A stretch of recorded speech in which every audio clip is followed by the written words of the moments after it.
Hi, and welcome to today's Career Exploration Series. We're glad to have you with us. Today's topic is going to focus on the fields of filmmaking and podcasting. My name is Jo Tuitt, and I'm going to be your host today.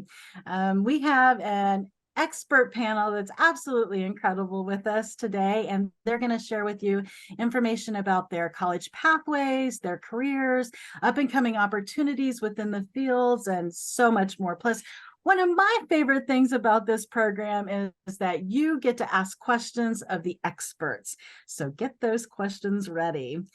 Following their introductions, you'll be able to ask them those questions. So feel free to go ahead and start dropping those into the chat box. You can either do that to me privately or to everyone. And if you're watching this on social media, just drop those questions in the comments, or you can email them to me directly at the email address you see on my nameplate on the screen. So with that being said, let's jump into those introductions. Jared, would you mind kicking us off? Sure. I'm Jared Baker. I was in the class of 92, the inaugural class. I went to the University of Southern California, where I got a Bachelor in Arts in Film and Television Production. I am a special effects foreman. I work on predominantly episodic television, but I do features as well and commercials every now and then. And I've been doing that for like 25, 27 years. I don't know, a long time. And I'm currently working on Monster Season 2 for Netflix. It's the Menendez brothers story. Yeah. Cool. Hi, my name is Ben Kotner. I was in the class of 98, and I went to Pitzer College in Southern California also, and majored in media studies. I went on to have a career in the entertainment industry that spanned kind of being an executive, being a producer, being a director. Ultimately, I shifted about 10 years ago to do exclusively documentaries. And so I've directed documentaries, produced documentaries, and I've been an executive at Netflix, overseeing their documentary slate, most recently at A24. And now I'm an independent producer and director. Hey everyone, I'm barely making the media platform building podcasting comparison here. I'm not a media executive. I'm Drew Ramsey. I was also in the class of 1992, the inaugural class. And so probably my first media project was with Jared Baker when I played Dante. Dante's Inferno. And that was about the most fun I'd ever had. Unfortunately, in some ways. I went on to Earlham College, and unfortunately, meaning I went into pre-med. I did a lot of theater, oddly, as a pre-med at Earlham. And then I went on to medical school at Indiana University Medical School. And then I went on to Columbia, in New York City, where I trained as an adult psychiatrist. And then I stayed there, and I was an adult psychiatrist for a long time. And then I moved back to my parents' farm with my wife and two kids. What was that, like 2018? And that was really confusing because about like a third of my practice was telepsychiatry, and it was hard to imagine how do you tell the other New Yorkers, like, you want to just be on the screen? And then the pandemic happened. And so suddenly everything in my field was 100% telepsychiatry. And even the people who are like, this is not going to work for me, they're like, oh, this works. And so now I'm in Jackson, Wyoming. I have a couple of different mental health clinics. And then in terms of this, I started a podcast. I got very interested in the relationship between food and mental health. And so there wasn't much about that. And so I've written 4 books. I've got the end of, actually, Joe told me we were workshopping the end of book 5 right here. So I'm hoping we're going to get to that in the questions. And I'm really interested in what's called mental fitness. So how do we take care of our mental health? What food should you eat? How should you sleep differently? How should you think about your relationships differently to best ensure and take care of our mental health? Nice to meet you all. And I started a podcast recently. Thank you all for those introductions. As a reminder to those here in the Zoom room, if you have a question, go ahead and drop that into the chat box, either to me privately or to everybody in the group. And if you're watching this on social media, drop those questions in the comments, or you can email them directly to me at the address you see on my nameplate. All right, so I'm going to kick things off here with a question that was pre-submitted by a student, and they said, I'm sorry if you hear my cat, she's not pleased with me being here. The question is, my parents always say you either choose your career or your career finds you. So how did you choose your field and what attracted you to it?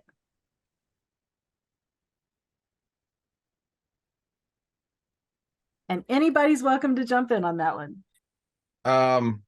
Well, I always knew I wanted to go into the film and television business. I majored in it. I did a lot of video work at the Academy and stuff. So I've always been interested in that. I had no idea I would end up in special effects. That I kind of more fell into. I was looking for a job. Well, after college, I got a job working at a production company for a while, and then they did some movies that didn't do so well. And first one or last one hired, first one fired kind of situation for me. And so I was out looking for other work, and I interviewed for a job cutting reels for a commercial agency. And the guy I interviewed with, we got along really well and hit it off, but they decided to go in a different direction. And he said he'd keep my name and stuff, and if anything came up. And I was like, okay, whatever. And then like a week or two later, he called me, and his father-in-law had a special effects company and was looking for a new shop guy. And so I tried it and kind of fell into it. And then I've been doing it for like 30 years now. So it kind of did find me. I would say in production, I couldn't see myself doing a lot of other jobs besides maybe camera, because with effects, we at least get a decent amount of variety in our work. A lot of the other departments, you're doing kind of the same thing in and out. I mean, sure, it's different locations and different actors and this, that, and the other. But I do things from like weather effects and, fire explosions, and just sometimes simple plumbing, making sinks work, and, operating elevator doors. And I mean, there's all kinds of things that falls into ours. So the variety is nice. I would say for me, it was a combination of the two. I think coming from Indiana, I wasn't exposed to the film industry very much. So when I got to Los Angeles, I didn't really know what all the options were. So I knew I wanted to work in that, but I found a field called acquisitions, which I had never even heard of. I didn't know that was an option, that you could watch movies and get paid to watch movies and buy them for studios. And that kind of became my first 10 years of my career. It was something that just that career definitely found me. Even though I knew I wanted to do something similar to that, I thought maybe I wanted to be an editor, and I didn't know there were other options. So I think just being in the field and kind of being exposed to a lot of different jobs, you'll actually find out that there are things out there that you've never even heard of. I like that a lot. I think that's, as a psychiatrist, it's a little strange because my job is often listening to this as people try and find satisfaction in work. And it's, one of those main drivers for happiness and satisfaction and all of our productivity goals and all of that. I'm also I probably believe it finds us. I think there's a way that if you end up, I just turned 50 last week, so I'm quite nostalgic. If you end up turning 50 and being, in some ways like blessed, I feel like, wow, this has been like really fun. Part of it is letting it find you. And I think with Ben and Jared, especially in the creative fields, right, there's so many like people who doubt you. One of the fun things for me about interviewing people is going from like, it's a lot of pressure to like listen to people's loose thoughts and then say something interesting or intelligent or, ideally helpful over and over again. And so something really fun about interviewing other experts. I just interviewed this like celebrity barber, Vic Blends, and he just cut Tom Brady's hair, which I never thought would be like a celebrity moment, but it was for him. And he cuts Tom Brady's hair on Monday. And we're having this interview, and in the middle of the interview, he reveals he has bipolar disorder. He's just been diagnosed. He was hospitalized. So it's really, for me, a new situation to be with somebody who's really private, personal details that usually I encounter clinically, right? No one else hears about what we talk about. To now we're live streaming. And he says this thing, just it really has stuck with me, where I said, usually when people hear the voice of God that says you should be a barber, and they get a barber's chair and they put it in their mom's garage, like the next call is me, the psychiatrist. And I'm hearing the story like, okay. And with you, you're like, you've made it big, but tell me, how do you deal with the doubters? And he said, of course they're doubters. Like your path is for you alone. Like no one else is going to understand it.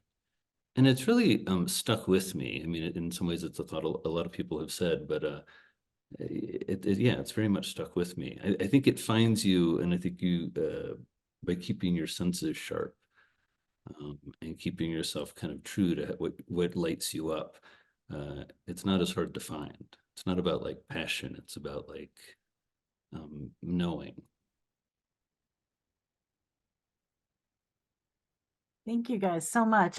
We've got a bunch of questions coming into the chat box at the moment, and these are really good. So I'm gonna kick off this top one here. First one's about colleges. So what colleges would you recommend for those wanting to go into and have a career in the film industry? Well, I mean, I have to give it to my alma mater. I mean, USC is generally the top rated film school. And it's I don't know that it really makes a huge difference all the time. It's more a matter of what you get out of the program. Because I mean, sure, SC has a lot of famous alumni and stuff like that. And there's a lot of equipment and stuff, and you're in LA, so you're getting exposed to a lot of things like that. But I will say their program is very much set up for the film industry. It's very much like 3-act structure, like business. Like this is how you make a movie, and make money. It's not as necessarily like art film kind of stuff. That's not really what people go there for. So if you're into that, they're probably better programs. I think that's right. I mean, if you want to go into a highly technical program, I think there are some great film schools that can do technical things. And then there's USC and UCLA are great. And then NYU, if you're looking for more kind of artistic independent film, I think is a good one. But I would say a lot of the filmmakers that I work with come from areas of study that had nothing to do with film. They study literature, they study a lot of things can make you really talented at storytelling. So I wouldn't just limit your kind of focus just on going to film school. That's not necessarily the only path.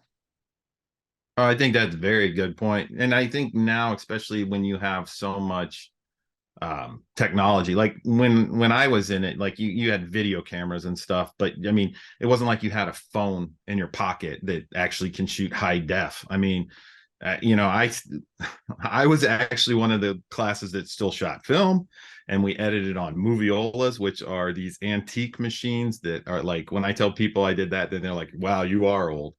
But I mean, now there's so many digital tools and stuff is so much more readily available that it's easy just to get out there and start creating things now. I mean, it's the tools are, I mean, like I said, almost everybody has one in their pocket. So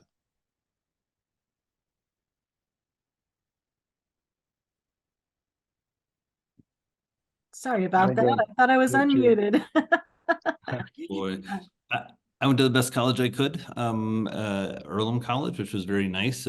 Back then they offered a special scholarship to Academy students, the Landrum Bowling Scholarship, and two of our smartest classmates, Jill Petticord, I think Liz didn't go to, who's the other? Jill Petticord and maybe Andy Redwine, and then me. So anyway, that was great. I also knew I wanted to go to medical school, and I think maybe I represent the folks where you're not going to make, be great storytellers necessarily, but you're going to get maybe into an area and you like creativity and you like content. And that's what happened to me. I wasn't as brave as Benjamin and Jared. I would have been an actor. I would have been out there auditioning still, starting in Jared's films with my fingers crossed each time I was auditioning. But I was scared.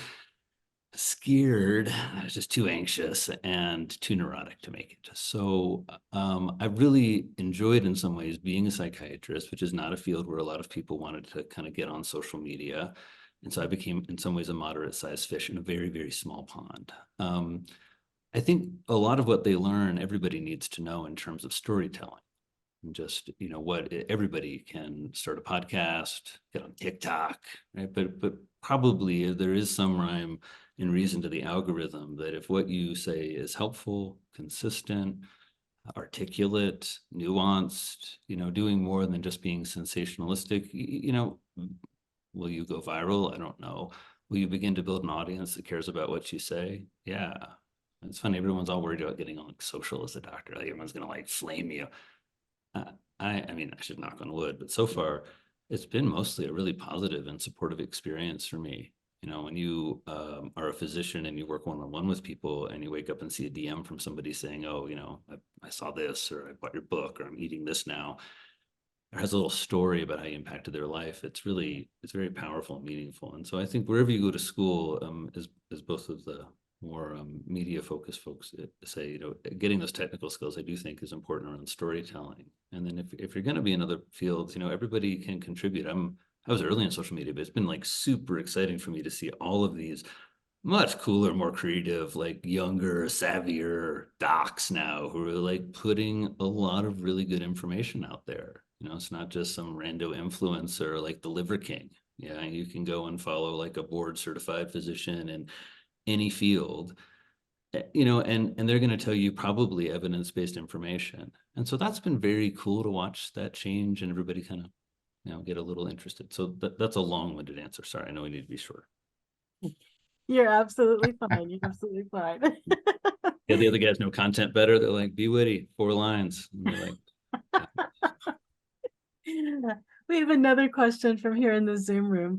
Would you say film compares to photography, and is photography a necessary aspect of production work?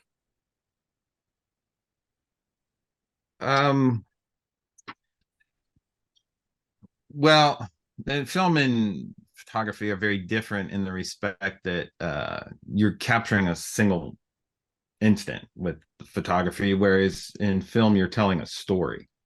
And so you have a lot more things at play because you have audio, you have your dialogue, you have actors. I mean, I have done some still work because sometimes I used to do a lot of snow effects, and so we get calls to do stuff for print and stuff too. And it's still a giant production.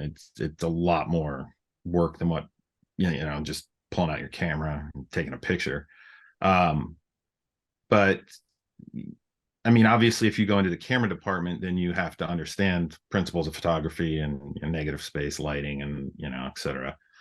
But they're very different fields in my experience, at least.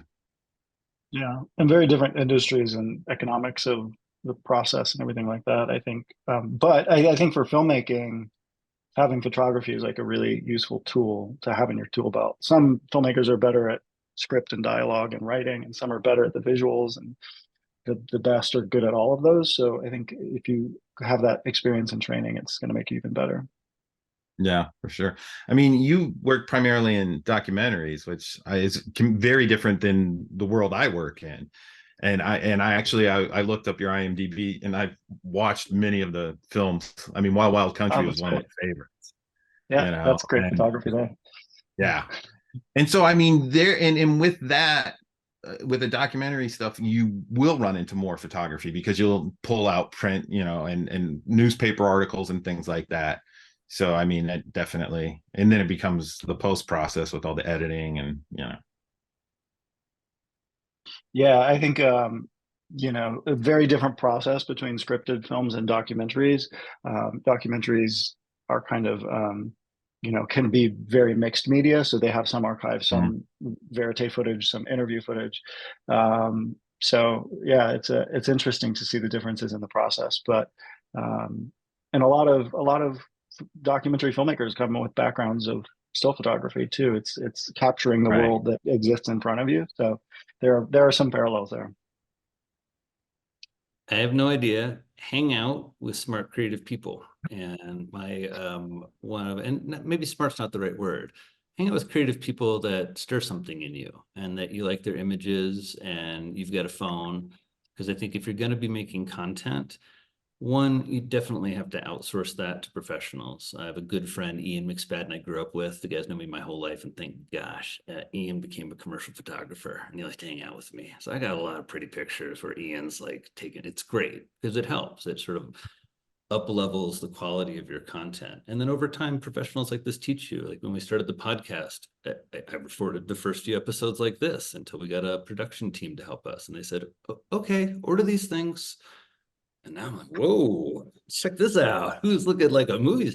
Because it's just better equipment. I had no idea how to use it, but people can help you is my bottom line. And your job is to develop a little aesthetic taste. Because eventually, if you're doing something like starting a podcast, they come to you. And they're like, how's this look? How are these colors? What do you think about this? And ultimately, the more you can have a clear sense and also listen to feedback, I think the better you do from my side of things. Yeah, I would echo that. Just having directed a film and not having a technical background, I was relying on the expertise of a lot of people. And for whatever reason, directors are in this position where they make the kind of decision in a lot of instances, sometimes producers, but oftentimes the director is looked to make these decisions. And even if they don't have training in it, they're kind of the one.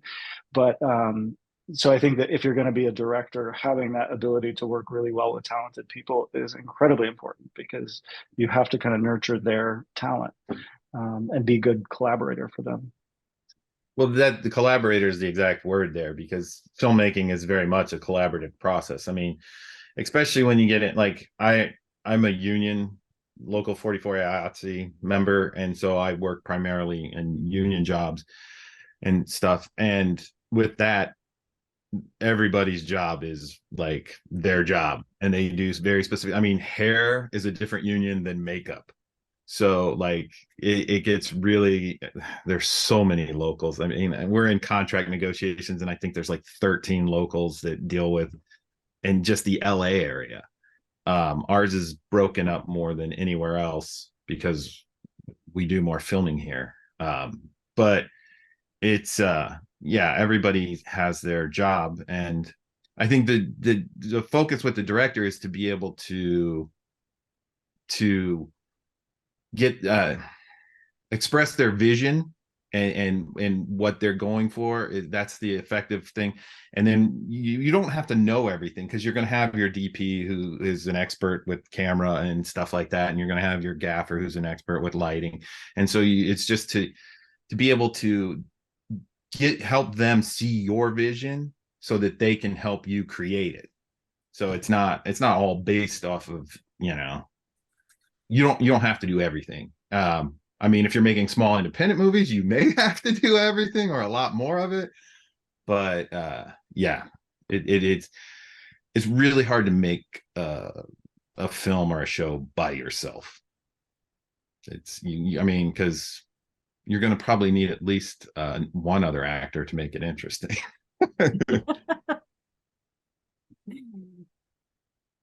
This next question, I think, is really interesting and quite timely. How do you predict AI will affect the film industry, and should we be worried? Oh, well, Jared, your expression right there. well, if there's anybody who should be worried about it, it's people in my job field. Special effects is I mean, we've already had CG come in and take a decent amount of our work, and I think AI is only going to make it worse in my field, because we generally deal with, not everything, but we deal with things that are unsafe. I mean, we deal with explosives and car crashes and fires, and the more that they can take the risk out of it, they're going to. I mean, I think you're going to have some filmmakers, who are purists and are still going to go for physical effects. People like Nolan he's big. He still does a lot of model work, which is, I mean, that's almost all gone. But I fear that effects is definitely going to be one of the hardest hit when it comes to AI.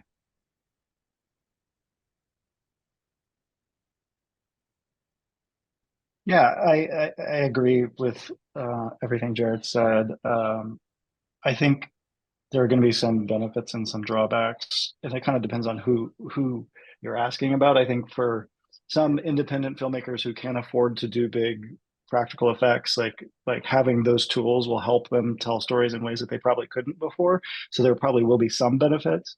But I think it's not just in the making of the shows; it's also how we watch them. When I worked at Netflix, I got an inside look at kind of what their algorithm is and how that serves content to people and how that actually shapes what we're exposed to. So sometimes you can get in these kind of bubbles where the algorithm is feeding you a certain type of content, and then that's all you get. Whereas I think early on, that algorithm exposed you to a lot more things. The more sophisticated it gets, and the more we get into AI, actually, the more it can be kind of isolating, as we've seen with social media, which originally kind of exposed you to all kinds of ideas, but now kind of puts you in a bubble that you are only kind of exposed to the things that that the algorithm knows that you like. So I think there are pros and cons. It's really complicated, and I don't have a good answer. I think that is a good answer, actually. I'm bothered as a psychiatrist because up until now, there's been a purity of human association. Remember one of the first like AI generated things I saw, like some animal feather weird combination thing that was like creative, but it sort of struck me like a person didn't make this. And I don't know why that bothered me. I'm not like, I guess, scared of AI. I'm looking forward to it helping me in all kinds of ways. But there's just something as a psychiatrist that, like, up until now, like all of the kind of imaginative and creative associations have all come out of like some serotonin human neurons. And now it's coming out of someplace else. And I have no idea what that's going to do. There's something, I guess, as somebody who like swims in that most of the time. You're just sort of sitting, listening to humans talk about human stuff. Like I can't imagine so much getting replaced by AI, although I have asked AI a lot of mental health questions to help me, and it's been striking how helpful it can be. But yeah, those are my only thoughts as a psychiatrist. Awesome. Thank you. Theo, I'm going to get to your question in just a second. We have a follow-up question on one that Drew, you were kind of touching on earlier in regard to podcasting. And this is from that mom again, that her son is interested in creating a podcast, and she's curious, what are some of the things that she needs to keep in mind as she's helping him and watching him develop this podcast, but to keep in mind on the parent side of it, to make sure that, he's not only being safe by putting his content out there, but ways that she can support him. Mom, I don't know. I have a team that stands in for my mom on this a little bit, and I can tell you how they support me. They helped sit with me as I neurotically tried to find a witty title, which all podcasts have, and I failed. I've now called the Dr. Drew Ramsey podcast, so it's extra lame. Everyone told me it's going to be a grind. So before I even like recorded an episode or produced any, there was some notion I felt like I knew I was committing to a number in my head of episodes and then the dollars it's going to take to produce that. I think there's the tech side you can be helpful with. How techy is this? You can make a nice podcast on Riverside with your Mac. You don't need fancy stuff. It's all very impressive these days. And then I would say content is where parents are helpful. It depends on your teen. If you have a very focused teen who's really interested in, like, I don't know, avionic engineering or something, or whatever that might be, or songbirds in South America. You're niched down in a way that probably, if that's a field of interest and a place they're going, potentially is a very helpful community to start building. If you don't hear that, it's like they love Joe, and they want to help people get a lot of gains and make a protein powder. Like, I don't know, like I'm less interested in that developmentally. Like that's like a lot of people have done that. To be honest, I don't think that's a good use of an academy mind. No offense to any of our alumni who've done that. Thank you, Drew. All right, next question. Should I teach myself as much as possible before going to school in the fall, or should I just familiarize myself with some terms and concepts and let them teach me the rest? Theo, could you drop in the chat box if there's a particular area of filmmaking that you're looking at, so that we can kind of clarify this down just a little bit? My advice generally with respect to that is watch as many, if you're interested in film, television, whatever you're interested in, watch as much of it as you can. I think the biggest mistake I see a lot of people do in their careers is they only watch the good things. They only watch the award-winning films and they don't see all the bad films. And so you don't see the mistakes that other people are making. And I think one of the best things about my education was going to film festivals, and you would go and you'd be exposed to a lot of independent film, and they weren't necessarily bad, but you could see the things that people were trying and they thought they were being innovative, but they weren't. Like, so if you're not seeing all those films, you don't understand that like your idea that you thought was really innovative isn't. And so being exposed to that will help you, I think, both to have reference points to be able to talk about your artwork in ways, but also just kind of understand and learn from the things that other people are doing out there. If I can jump in for just a quick second, Theo, I'm sorry, you did post out there and I did not see this. Probably cinematography, lighting, sound, etc. I know there are a lot of YouTube videos to watch, so I want to know if I should do that or just be patient. You know, I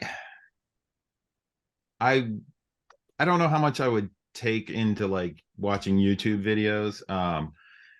I mean, because they're going to teach you what you need to know. I think Ben was actually correct there. I think the biggest thing is consuming content, and not like short videos. Like watch actual films and watch actual series.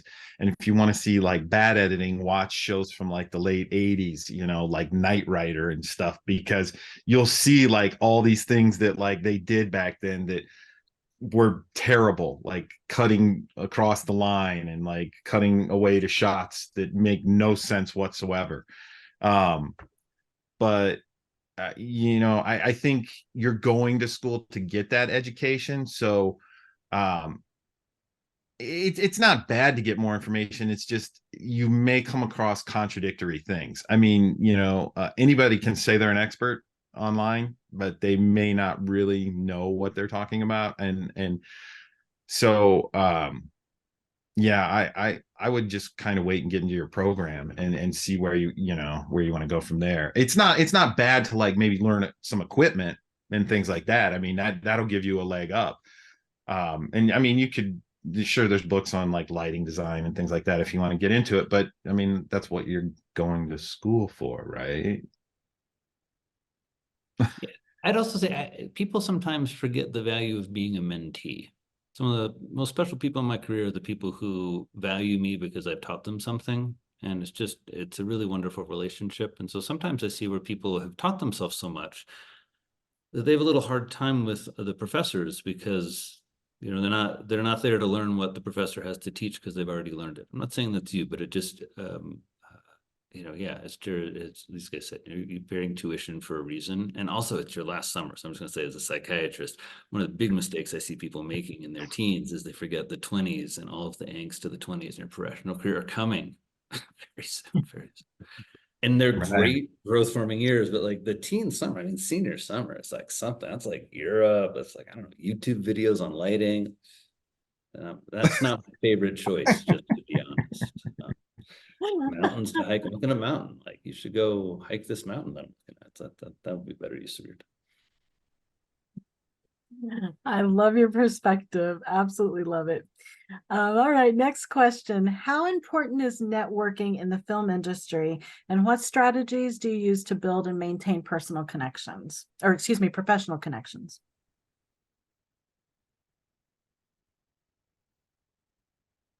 I'd say it's very important. I think especially because usually in the film industry, most people are freelance. So you're working job to job.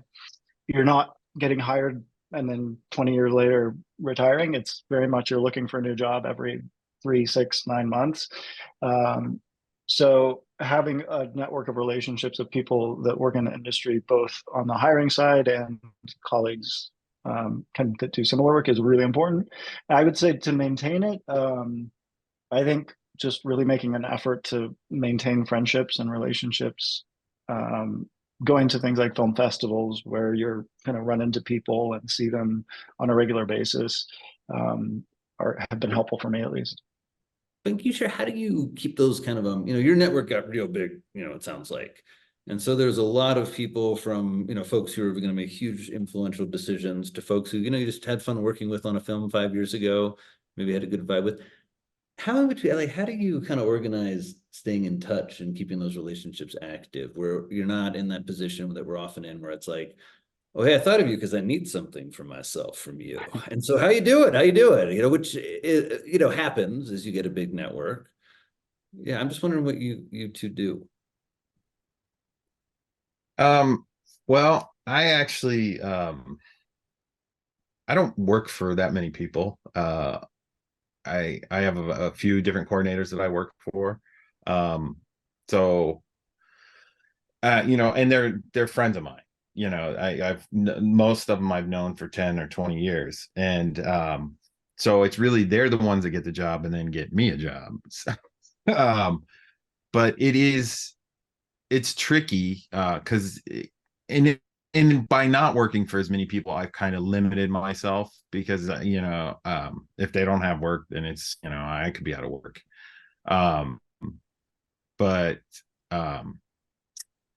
I think that the networking is very important in this business, and I think that's the one thing I will say about like going to USC is that name does hold a little weight, not so much in my field, but it was always, it kind of got me my foot in the door a few times. And so that's kind of a nice thing. And they do a lot of networking things and stuff through the school. I don't really participate so much in that because a lot of it is more above the line, like producing and things like that. And that's not, I'm more of a technician, blue collar kind of guy. So but it still comes into play. I mean, you got to be able to get along with people, which I'm not always the best at. So that's part of the reason why there's only a few people I work for.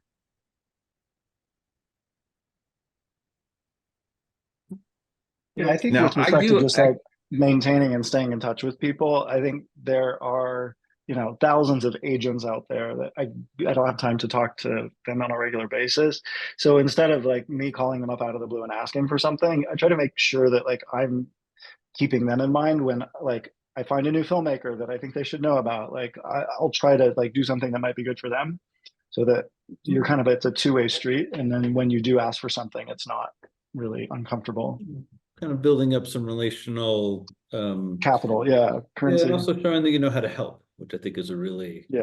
So that question, like what to do this summer, it's like be a better active listener, climb a big mountain, work on like giving and being of service to others in some way, because that's like such an important skill that I think is really hard for all of us in our teens and 20s, because we're so like focused on our career, like getting into wherever or finishing whatever, and it's hard to be of service of others, but that's one of the biggest skills that ends up mattering. People notice that right away. Great, thank you.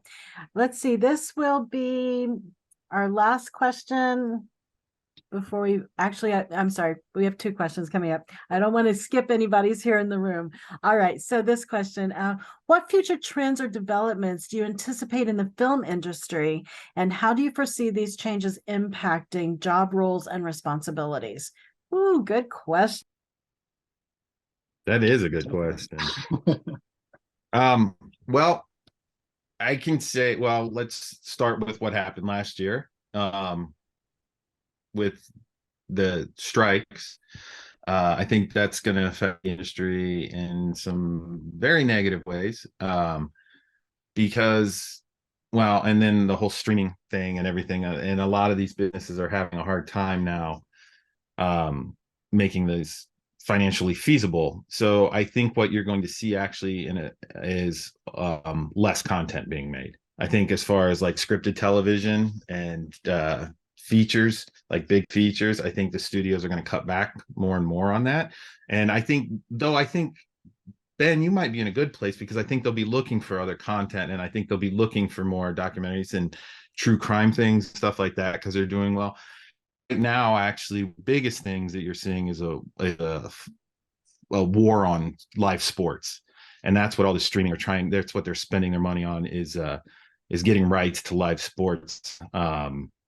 Because, well, I mean, the Super Bowl is the most watched thing, out of the top 10. I think it has 9 out of the 10 spots, and the finale MASH is still barely holding on. But I think that this crazy amount of production that we had is going to thin out, and I think it's I think they're just going to pare everything down because the costs of it's so much higher now, with the writers and the actors and everything. We're already seeing. I mean, I was telling Joe earlier that even though the strikes have ended, there's literally only 25-30% of people are back at work. It's not what they're kind of making people think, that everything's back to normal. It really isn't. And that's kind of a downer, especially for people trying to go into this business. It's not going to go away. I just think that they have to figure out where they're going with all this streaming stuff. I think you're going to see more consolidation. And it's funny because one of my friends works at Warner Brothers, and he was in a corporate meeting, and they were talking about all the streaming stuff, and somebody goes, well, can't we just bundle all this stuff together? And somebody goes, yeah, and call it cable, because that was the big thing. It's like, oh, let's get rid of cable. But now it's like, well, we're kind of just going back to cable. It's just on an Ethernet cable rather than, so yeah. I think since it's been like 22 years since I've been in this industry, and there have been like 3 major kind of boom bust cycles. So I'm a little bit optimistic that it is secular. Am I saying it wrong? And like the pendulum will come back around, and there will be, but we're in a hard time right now, especially if you're an independent filmmaker. But I do think there is enough audience demand out there that someone, even if the biggest streamers aren't doing as much now, I think someone will come along and offer an alternative, maybe akin to what like an independent studio used to offer. Fox Searchlight or the Weinstein Company used to offer a lot of opportunity for great films to be made when there was no demand from the studios for that. I think similarly now, the big 5 streamers are not looking for as much independent or art house things. So I think someone will come along to kind of capitalize on the opportunity that there is a pretty big audience for that stuff. So I'm optimistic, fingers crossed. I think it's hard because it will take somebody with deep pockets to make that kind of thing work. But there are a lot of people with deep pockets out there. So Yeah. I really hope that that's true. It's funny because you're wearing an A24 hat, and they're one of the more successful ones because they dealt with the strike in a very intelligent way and just said, look, we'll back pay everything as long as we can keep working. And they were like, okay. And that was, to me, a brilliant move.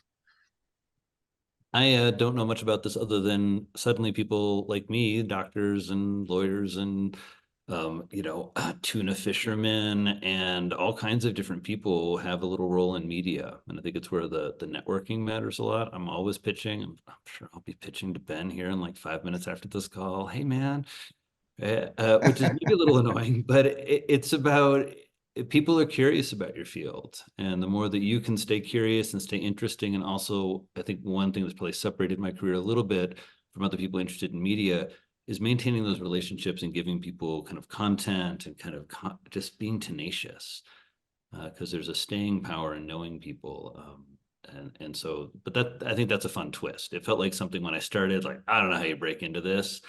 And now, like, I know all these really interesting folks in all kind of different pockets of media, and it becomes a really fun network to have. So yeah, don't feel you have to go that way to do any content. Great information. Thank you. So the next question, as we're getting close to needing to wrap things up, I am totally geeking out because, I'm huge fans of all of yours. I watch everything that I can from Jared and Ben and Drew. I don't know if you can see it here with my background, but I've got some of your books here. I loaned out the Happiness Diet, but it's not come back to me yet. But I absolutely love Eat to Beat Depression and Anxiety. That's probably one of my favorites. And of course, your cookbook is awesome too. So with all that lead up there, can you share with us, all three of you share with us, what some of your current projects are that you're working on right now?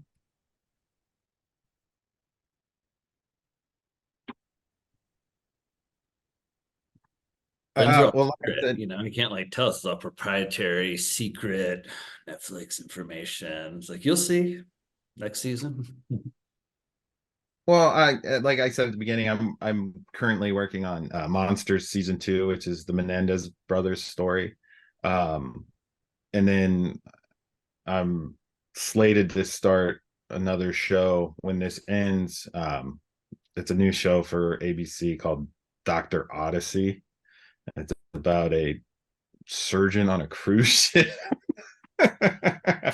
It's has Joshua Jackson and Don Johnson attached to it. So Don Johnson, the surgeon? No, he's the ship captain. Joshua Jackson is he'd be a great surgeon. Right. And then so there's a funny thing about the Drew, and we talk about this network thing, and this is one where I proved that the world is this big. Is Drew went to Earlham, which is a small liberal arts school in Indiana, and one of your classmates, Michael C. Hall, who I worked with. He's an actor who he was probably best known for Dexter, but I did all 5 seasons of 6 Feet Under. Yeah, who Michael C. Hall was one of the main actors on. And I didn't know that until I went back to a reunion and you asked me what I was working on. And I said I was working on 6 Feet Under. And you were like, oh my God, I know Michael C. Hall. Because then when you were at Columbia, he was on Broadway doing a lot of theater and stuff. And you guys it was a great story. He did Cabaret at Earlham. And it was like, the guy was incredible, like incredible triple threat actor, could sing, dance, just magnetic. I was like, I don't know, he like took me under his wing. I had like a little, small leading role, and he was like my senior coach. It was just amazing to watch him work. And then he went to Tisch and got an MFA, and then did Shakespeare in the Park, and then Cabaret was coming back to Broadway, and he went and auditioned. And since he knew it like the back of his hand, this was like his big breakout role. And so, he said, come by. Like I was like a young intern at Columbia, knocked on the door, and he came by and came out and said hi. It's great, fun academy, and I don't know. Yeah, and then so like after that, after I talked with you, I went back to work and I saw him and I said, hey Michael, I said, Drew Ramsey said to say hi, and he turned around and just his eyes got all big, and I go, yeah, he and I went to the same academy together before college. I go, the world's this big, huh? And he goes, apparently so. Yeah.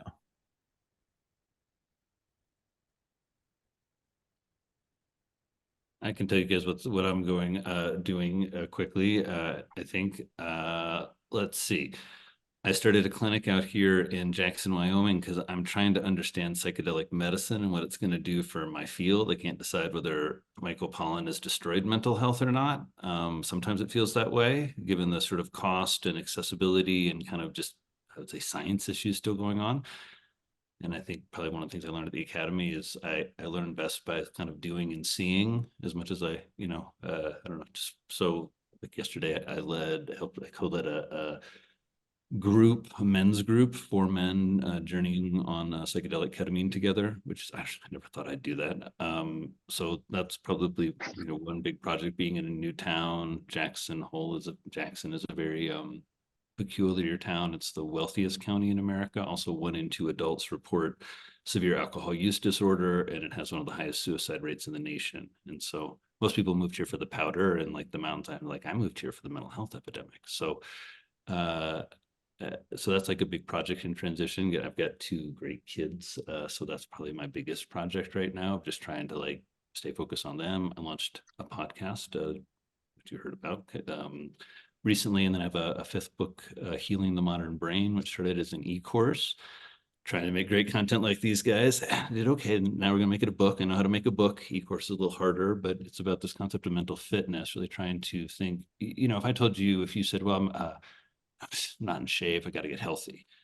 I would have, a bunch of exercises, right? Like you could go to bar class, like I started going to bar class, amazing. Or you could just go run or jump rope or do push-ups or planks. Like, a bunch of physical fitness exercises. But when we say like, hey, you need to improve your mental health, I don't feel like a lot of us know a game plan other than like go to therapy or take Prozac, or like go walk in the woods. But there's not really a kind of a paradigm for us to think about like what are the kind of, I would call them like buckets or pieces of our mental fitness or mental health that we can like work on. So that's sort of the most recent project that I hope you'll all pre-order next summer.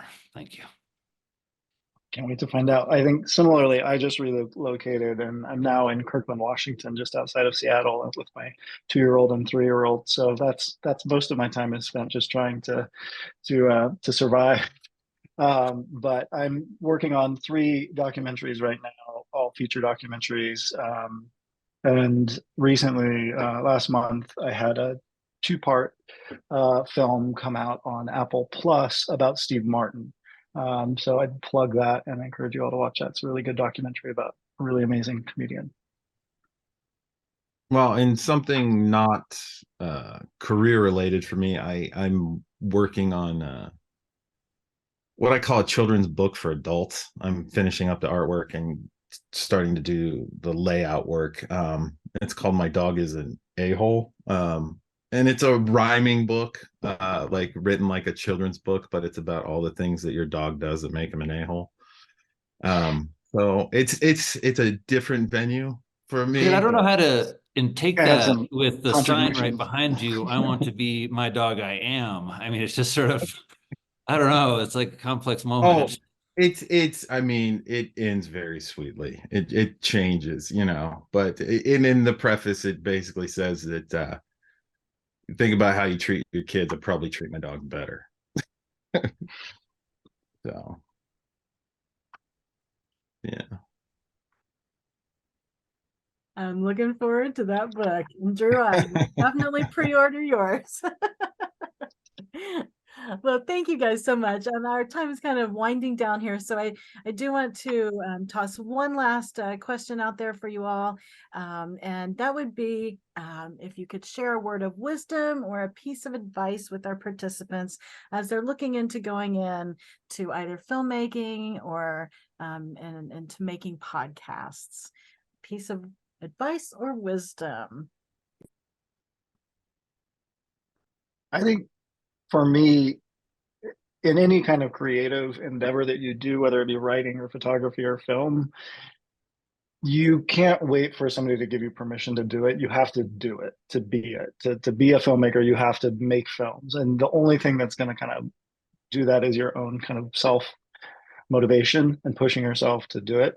People can teach you all the skills related to how to do it, but they're not going to actually sit down and put your pen to paper to write out a treatment. You should be coming up with those things and making those things even before you have all the skills you need. You need to kind of learn by trial and error. I think that's one of the things in my life I found the most useful was just kind of jumping in and doing it. I think that's really good advice. I think I think you have to be open to opportunity. I think most people aren't going to get the job they want right off the bat. So you have to be open to doing different things, getting different experiences. The best directors that I've worked with are the ones who know the most about everybody else's jobs. So they know what people should be doing and things like that. So I think that taking jobs that aren't necessarily what you are hoping is an end goal, but you take that experience, you gain knowledge from it, and then you can move on to other things. Or maybe you'll find, that what you thought you wanted isn't necessarily really what you want. I mean, sure, I would love to direct, but I've also learned that I'm not so good at the politicking and things that it takes. And so and I don't, I mean, could move up to being an effects coordinator, but once again, it's like meetings and like, I kind of actually just like doing the work more. And then with that, you have rentals and all this equipment and this overhead, and like you basically are 24/7 on call kind of thing, and I kind of like clocking in and clocking out, and it's kind of a better work-life balance for me, so I don't have the headaches of, if I'm not renting it, then it's costing me money, and so I think, be open to things, and be open to trying different jobs and seeing what you ultimately want. That's all great stuff. Jared, I've got to correct you two places. I mean, I would love to direct again, because again, Dante's Inferno. It's like, seriously, it's like the whole inaugural class is in this. It was beautiful production, like the mist and it's amazing. And then some people do get to do their favorite job right out of college. It doesn't happen, but I'm a feelings doctor. I mean, you know me, Jared. It's like amazing. So I would say that value your creativity. That's really probably the most important asset that you have, your ability to think about things creatively in fresh ways, in ways that excite people, and that there's so many places to tap into that. And I think there's so often, the Academy is a little special, and it stuck out for me because it like honored that. It liked that about me. You're a weird, creative, zany, you need a lot of attention guy. It's like, cool. You want to do some theater? You want to like do open mic tonight? You want to collaborate with these other people who are a little like you? It's like, huh. And so honor your creativity. And then the thing I think about the three of us is you're hearing about people who maybe value execution. And then I used to really think I had good ideas. Like remember my first book, The Happiness Diet. I'm like, everyone is going to buy that book. Who doesn't want to eat for happiness, right? And then you hit the reality that, to execute that well, write that, make it good, right? Work with the team, publish it, distribute it, market it. I mean, it's all execution. Not all, but a lot. And so certainly honor your good ideas, work on them, but really understand that, just what Ben said, getting in and doing it is where you really, really learn about it, where you learn like the craft. And people talk about learning the craft, like that's what it is. And whether it's being a psychiatrist like me, you come to me with any psychiatric emergency. And I need this yellow. I mean, I have these yellow notepads are filled with psychiatric emergencies. I have my little yellow notepad, and because that's my craft.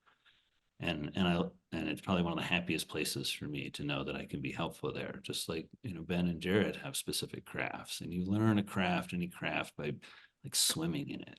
And it's just one of the best life experiences. So, again, I'm a new podcaster. I don't think I'm the person to tell you how to do that, but I may be just encouraging you that no matter where you are, you like honor that creative part and execute and, complete projects, and you'll learn so much about yourself. All right. And I have one thing that this is how I always kind of summarize the one piece of advice. If you're going to go into this industry, save your money. Save your money, because you will be looking for jobs, and there will be time when there wasn't work. I mean, last year with the strike, I went like 8 months with no work. So it's always good to have a nest egg and sit, we get paid well in this business. Of course, it's very expensive to live in LA, but I always recommend everybody, because when I first got in, the old timers recommended to me, save at least 6 months worth of money, have it put away, because you never know what's going to happen. Another strike happens, or, it just kind of dries up sometimes. So, don't blow all your money when you get it. I think that's good advice for all of us, for sure.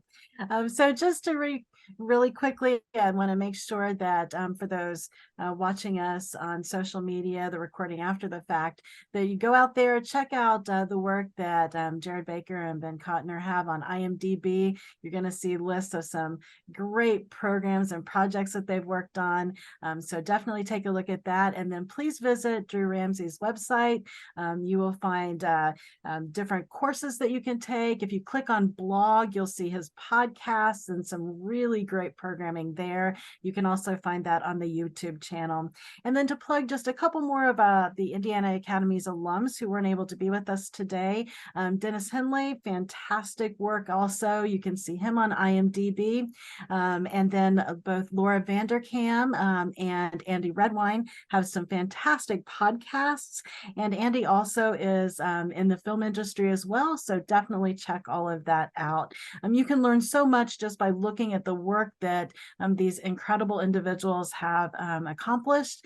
And if you do have questions for them after the fact, please feel free to email me at the email address you see on my nameplate on the screen, and I would be happy to reach out and get into touch with them for those. So Drew, Jared, Ben, thank you so much for joining us today and for sharing so much of yourselves and so much great information. And to all of our participants, thank you for joining. Our next career exploration program will take place on May the 18th, and we'll be focusing on performing arts. So we have some Academy alums that are coming back who are professional dancers, who are in the field of acting, art, musicians, and so much more. So that's going to be a fantastic program. So I encourage you to join us for that. You can also find more information about the Academy on our website at academy.bsu.edu. Thank you so much for joining us. Have a beautiful day.